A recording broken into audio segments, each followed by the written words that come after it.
Hello everyone, welcome to my YouTube channel.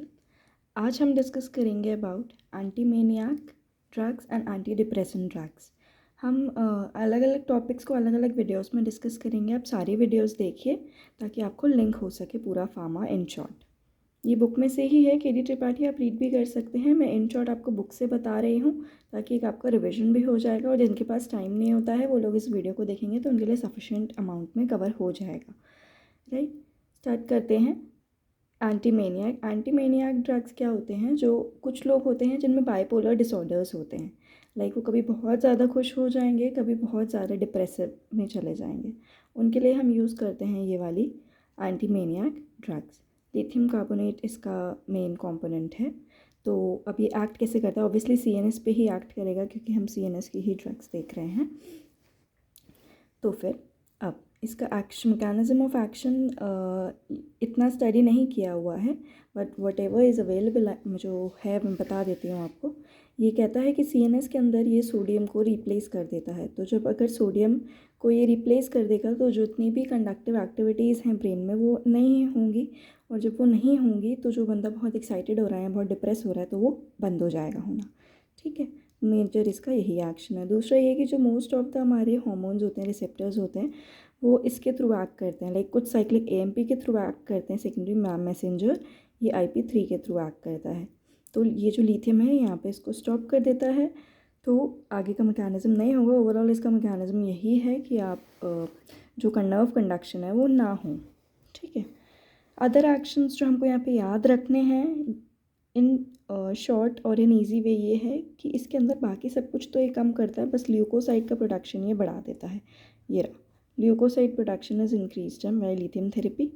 ADH को कम कर देता है और थायरॉक्सिन को भी कम कर देता है।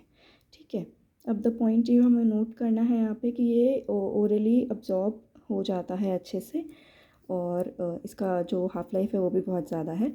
जो इसका मिनिमम डोज है that is 0.5 to 0.8 milli equivalents per litre and is considered optimum. या थोड़ा सा लाइट का इशू था तो वो सही हो गया है अब। तो जो हाँ, बाइपोलर डिसऑर्डर के लिए हमको चाहिए 0.8 to 1.1। 1.5 से ज़्यादा जो होगा, ये रहा हम यहाँ पढ़ रहे हैं, इससे ज़्यादा होगा तो टॉक्सिसिटी हो जाएगी। 0.8 to 1.1 होगा तो it is okay for maniac disorders, and for bipolar disorders less, like 0.5 to 0.8। maniac तो बहुत ज़्यादा ओवर एक्साइटेड हो जाता है पर्सन, तो इसलिए उसके लिए ज़्यादा डोज हम यूज़ कर रहे हैं। इसका जो थेरेपेटिक रेंज है वो बहुत लिमिटेड है, तो इसको याद रखना बहुत ज़रूरी है कि ऊपर नीचे होते ही दिक्कत हो जाती है इसमें। ठीक है, अब इसके अंदर एडवर्स इफ़ेक्ट्स क्या हैं? एडवर्स इफ़ेक्ट्स इनके यही हैं, फाइन ट्रेमर्स हो सकते हैं क्योंकि ये ADH को कम कर रहा है, तो वही थर्स्ट, डायबिटीज़ इंसिपिडिस के फंक्शंस हो जाएंगे। इसको प्रेगनेंसी में नहीं देते हैं क्योंकि ये फीटल गॉइटर करता है। जितनी भी CNS ड्रग्स हैं उनका साइड इफ़ेक्ट आप मोस्टली यही देखेंगे कि फाइन ट्रेमर्स करें, मेंटल कन्फ्यूजन्स करें, ट्विचिंग करें, ड्राउजीनेस करें, वॉमिटिंग करें, डायरिया करें, ये सब कुछ। ठीक है, अब इनका इंटरैक्शन, डायूरेटिक्स और NSAIड्स को आप याद रख सकते हैं कि ये इनका एक्शन बढ़ा देते हैं। ठीक है, यूज़ वही मेनियाक बाइपोलर डिसऑर्डर्स में हम इसको यूज़ करते हैं। ऑल्टरनेटिव्स को आप ऐसे याद रखते हैं, case, it is a new case for you, so CANS। Carbamazepine भी हम यूज़ कर सकते हैं, सोडियम वैल्प्रोइड भी हम यूज़ कर सकते हैं, एटिपिकल एंटीसाइकोटिक्स भी हम यूज़ कर सकते हैं। एंटीसाइकोटिक्स और सोडियम वैल्प्रोइड तो वही गाबा रिसेप्टर्स को, क्लोरीन को बढ़ाता है, मतलब उसका ट्रांसमिशन।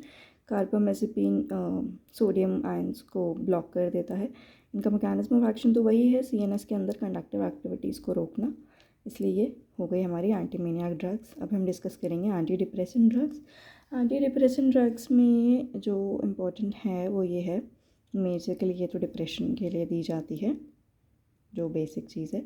हाँ, मोनोअमीन ऑक्सीडेज इनहिबिटर्स।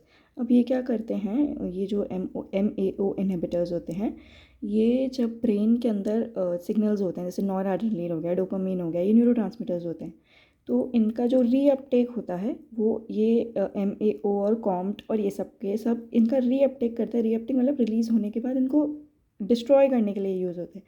तो अगर आप इन्हीं को इनहिबिट कर दोगे तो ये जो सिग्नल्स हैं ये मेंटेन रहेंगे। अब डिप्रेशन क्यों होता है? डिप्रेशन होता है कि भाई ब्रेन में सिग्नल ही नहीं है, पेशेंट डाल हो गया। तो हमको यहाँ पर जैसे एंटीमैनियाक में था, हमको सिग्नल कम करना था, यहाँ पे हमको उस सिग्नल को बढ़ाना है। तो माओ इनहिबिटर्स मैं इसको बोलती हूँ।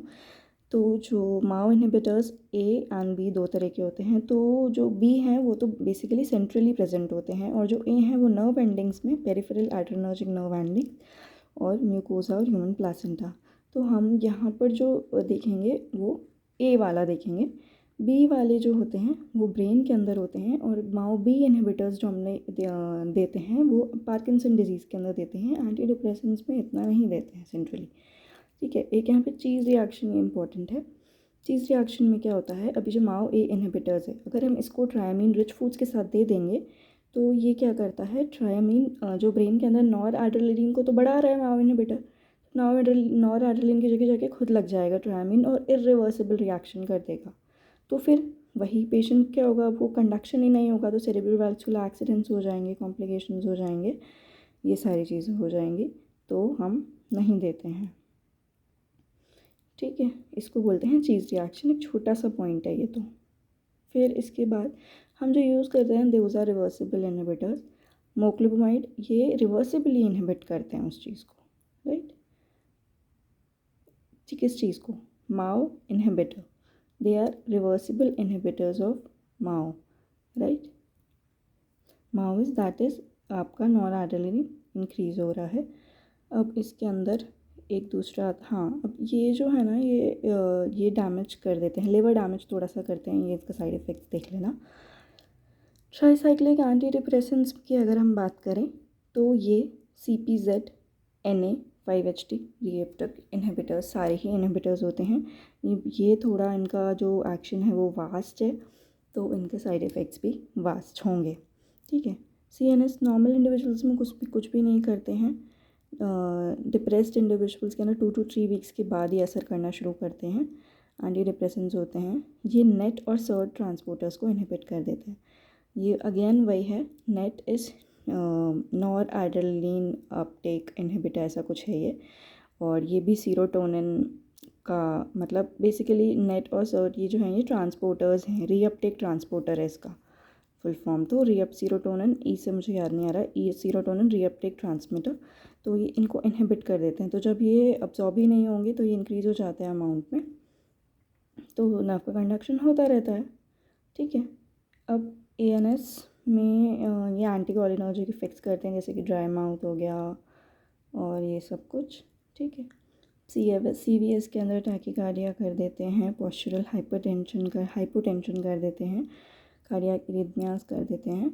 अब ये बात आपको यहाँ पे याद रखनी है कि जो भी सेंट्रल वाले एक्शंस हैं उनके यूजुअली पोस्चरल हाइपोटेंशन होता है, क्योंकि अल्फ़ा 1 का ब्लॉकेड हो जाता है, ठीक है। इसका भी वही 1 to 2 वीक्स के अंदर है। एंटीकोलिनर्जिक इसके साइड इफ़ेक्ट्स हैं, weight gain, sweating, fine tremors मैंने आपको बताया। ये CNS के अंदर पोस्चरल हाइपोटेंशन। पॉइजनिंग के अंदर वही हम इसको हटाएंगे, अल्कलाइन करेंगे, यूरिन को मेंटेन करेंगे। हाँ, जो पेशेंट्स एंटी डिप्रेसेंट ड्रग्स पे होते हैं उनके LA के अंदर आप एड्रेनलिन नहीं डालोगे, क्योंकि अगर आप दे दोगे तो वो कार्डियक इरिथमियास मतलब बहुत ज़्यादा डोज हो जाता है इनका फिर, क्योंकि ये उनका मेटाबॉलिज्म स्लो कर देते हैं। फिर हम देखते हैं सेलेक्टिव सीरोटोनिन रीअपटेक इनहिबिटर्स। जो सेलेक्टिव सीरोटोनिन रीअपटेक इनहिबिटर्स हैं वो वाले बेसिकली नेट सर्च सबको कर रहा था, ये सिर्फ 5HT ट्रांसपोर्टर इनहिबिटर्स इसको ही करता है, ताकि इसके साइड इफ़ेक्ट्स थोड़े से कम होते हैं।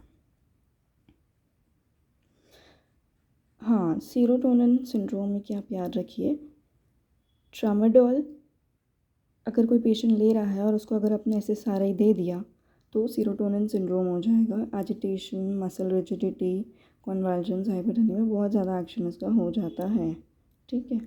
इसको भी उन्हीं चीज़ों में हम देते हैं। अब इसका एक पॉइंट आप याद रखिए कि ये क्या चीज़ें नहीं कर रहा है, अब ये सेडेशन इफ़ेक्ट्स नहीं कर रहा है, ठीक है। एंटीकोलिनर्जिक इफ़ेक्ट्स नहीं कर रहा है, ये पोस्चरल हाइपरटेंशन भी नहीं कर रहा है, ठीक है। इसलिए ये थोड़ा बेटर है, बट स्टिल अगर आपको सीवियर डिजीज़ है तो आप ट्राईसाइक्लिक एंटी डिप्रेसेंट्स ही देते हैं, ठीक है। ये बाकी किसी भी चीज़ में इंटरफेयर नहीं करता है इसी। एटिपिकल एंटी डिप्रेसेंट्स तो और ज़्यादा सेलेक्टिव हो गए हैं फिर। अब जैसे वो वाले तो 5-HT रीअपटेक इनहिबिटर्स थे, इसमें मिनारेजिन ये तो दोनों का ही नहीं कर रहा है, it is not inhibiting these, सिर्फ अल्फा 2 रिसेप्टर्स को इनहिबिट कर रहा है ये। तो आपका नॉरएड्रेनालिन बढ़ जाएगा, जब ब्रेन के अंदर नॉरएड्रेनालिन बढ़ जाएगा तो ऑटोमेटिकली हो जाएगा, पर इसके अंदर फिर ब्लड डिस्क्रीज और लिवर डिसफंक्शन आ गया, कुछ ना कुछ है ही। ये मिर्तज़ापिन जो है ये नॉरएड्रेनालिन को भी कर देता है, सीरोटोनिक को भी कर देता है, ठीक है। इसका use migraine, neuropathic pain, anxiety disorders, OCD, ये सब चीज़ में हम इनको यूज़ करते हैं। इन जनरल एंटी डिप्रेसेंट्स में हमको करना क्या है, हमको नॉरएड्रेनालिन का कंसंट्रेशन बढ़ाना है ब्रेन के अंदर। एंटीमेनियाक के अंदर हमको क्या करना है, सोडियम का कंसंट्रेशन कम करना है हमको ब्रेन के अंदर, यही एक्शन होता है। आप बेसिक फीचर पढ़ लीजिए, आपको सारे जो मैकेनिज़म्स हैं ये सब खुद ही टिप्स पे याद हो जाएंगे। मैं इन शॉर्ट रील्स बनाऊंगी इंस्टा पेज पे, जिसमें हर ड्रग का या हर क्लास ऑफ ड्रग का मैं थोड़ा थोड़ा सा फार्माकोलॉजिकल एक्शंस जो बेसिक हैं और एडवर्स इफेक्ट्स में लिख दूंगी। जैसे मैंने नोट्स भी बनाए हैं, मैं आपसे शेयर कर दूंगी। तो ये आपको आप बार बार रिवाइज करेंगे तो आपको ये सब कुछ चीज़ें याद होने लग जाएंगी। अब जैसे क्वेश्चन आ जाता है कि फ्लुक्सएंटिन कौन से में है, तो SSRI में है, ठीक है। मिरांज़ापिन तो है एटिपिकल में है, इस तरह से, ठीक है। Thank you. If you like it do subscribe, do share, do comment, और कोई डाउट हो तो भी पूछ दीजिए, कुछ करेक्शन, कुछ इम्प्रूवमेंट चाहिए होगा तो भी आप कर सकते हैं। Thank you, bye.